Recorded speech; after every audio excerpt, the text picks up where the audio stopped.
Continuando aí sobre os impérios africanos, a história da África, no final da antiguidade, ali por volta do século I, do século VI depois de Cristo, é, sabe-se que existia um império muito importante na época, conhecido como o Império de Axum, o Império de Axum, que deu origem ao Império da Etiópia, né? O Império Etíope, que pegava a região da Etiópia e da Eritreia. E naquele momento histórico, o Império de Axum ele era tão importante quanto o Império de Roma, o Império da Pérsia, o Império da China, tá certo?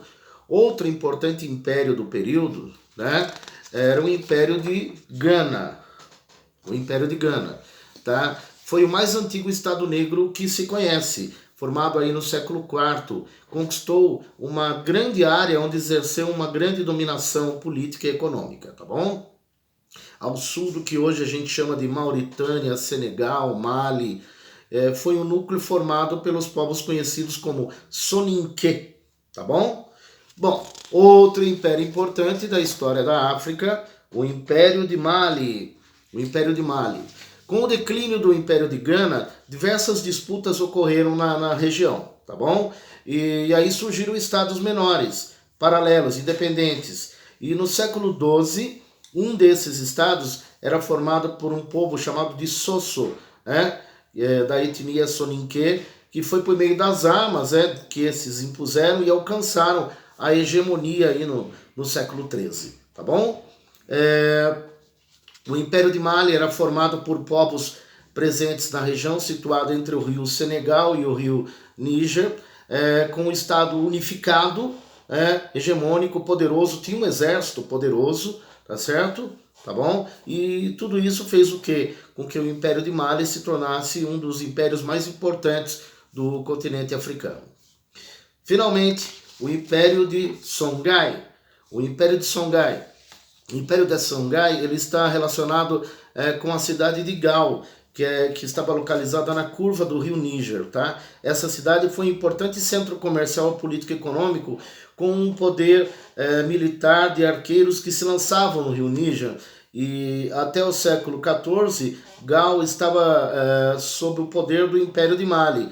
Mas no século XV, conquistaram Tombouctou, um importante centro do islamismo e ponto fundamental do comércio pelo Saara.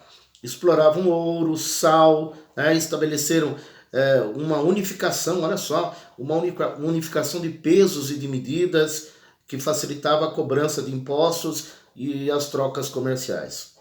O que eu gostaria de salientar é que antes da colonização europeia na África, os povos africanos eles já realizavam uma intensa relação comercial com a Europa e com a Ásia, produtos, metais preciosos e principalmente o sal. E por causa desse trajeto, né, de comércio que existia, surgiram várias cidades.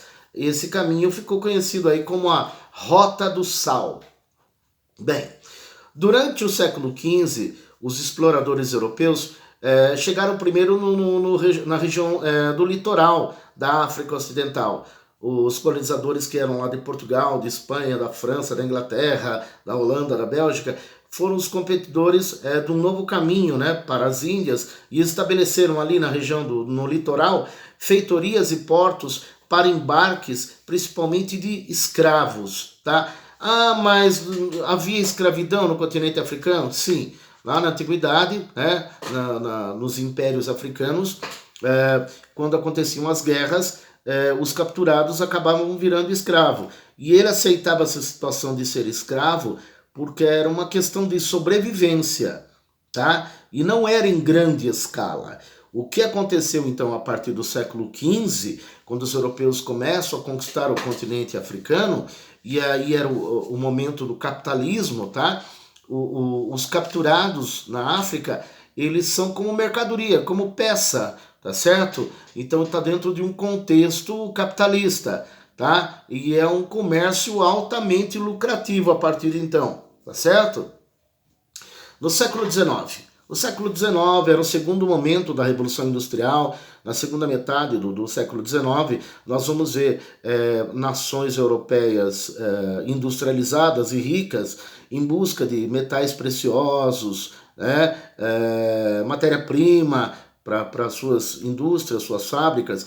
E aí você vai ver muitos europeus adentrando o continente africano, né, em busca dessas riquezas aí, tá? Chegou um momento, tá, em que as lideranças europeias resolveram simplesmente repartir o continente africano, tá? Esse episódio conhecido como a Partilha da África, houve uma conferência na cidade de Berlim entre 1884 e 1885, onde os países da Europa decidiram repartir o continente africano, tá? E legitimar as suas colônias empossadas. Lógico que os africanos não foram convidados, tá bom? Nesse período é importante eu destacar, né, nesse período do imperialismo do século XIX, começo do século XX, é importante destacar a ocupação do continente africano ocorreu sob a justificativa de uma missão civilizatória, no qual as nações europeias elas levavam, entre aspas, a civilização para esses povos atrasados da África. A exploração do continente africano para fins econômicos, também a justificativa religiosa, tá bom? Missionários cristãos chegando lá, com essa justificativa toda. Todas essas justificativas partiam de ideias racistas, né, que eram fundamentadas no darwinismo social, ou seja, um grupo de homens que assimilou a teoria do Charles Darwin, que é maravilhosa, só que eles adaptaram no sentido de dominação, tá? E aí o que dizia? Ela estipulava que o homem branco era superior, tá bom? Quais as consequências disso tudo? Se você olhar, prestar bastante atenção no mapa do continente africano, você vai ver muitos países que parece que foram desenhados com régua, de tão certinho que são, tá? Por que isso ocorreu? Os limites, né, territoriais foram feitos por brancos, pelos europeus, tá? A gente chama de a demarcação de fronteiras artificiais. O que gerou isso daí? Gerou impactos negativos até hoje no continente africano, causando inúmeras tensões entre as nações africanas. Uma série de disputas étnicas, né? Inclusive influenciada pelos europeus, que jogavam um contra o outro, tá? A exploração econômica deixou marcas profundas no continente africano até hoje, tá? A maioria dos países africanos ainda sofre, né, com a sua economia instável, com a pobreza, com a fome e várias doenças, epidemias. É bastante complicado. Os nativos eles estiveram sujeitos a uma violência terrível, né, terrível, desde lá do século XV, mas se acentuou ainda mais ali no final do século XIX e começo do século XX. Uma violência escabrosa mesmo, terrível. Um caso notável disso foi a região do Congo belga, né, onde mais de 10 milhões de pessoas morreram fruto da violência dos soldados belgas, tá bom? Bem, finalizando aqui, a história do continente africano também está ligada diretamente à história do Brasil.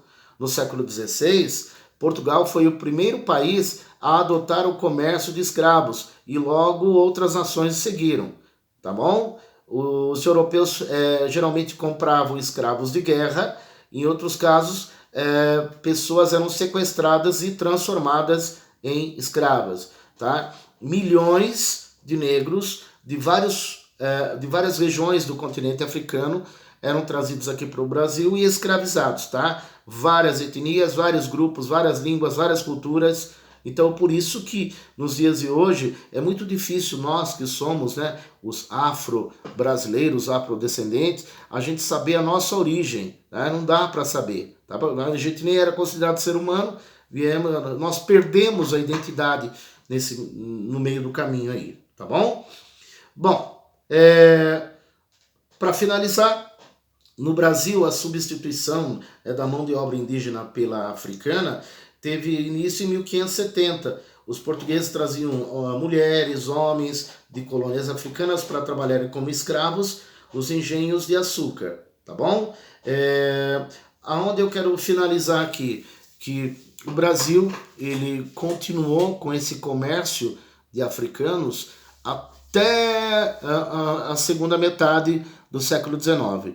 Então nós tivemos séculos de escravidão. E o resultado disso aqui, né, para a nossa cultura, para a nossa sociedade, para a nossa história, nós temos aí a questão da desigualdade social, terrível, e a questão do racismo, ainda muito forte em nosso país. Por isso a importância da gente estudar um pouco mais sobre a história da África, para saber um pouco mais. Então nesse vídeo aqui eu procurei contar um pouquinho para vocês sobre a história da África e mostrar esse outro ponto de vista, né? Mostrar que a história da África ela é muito rica e muito vasta. São milhares de anos de história. Obrigado, gente.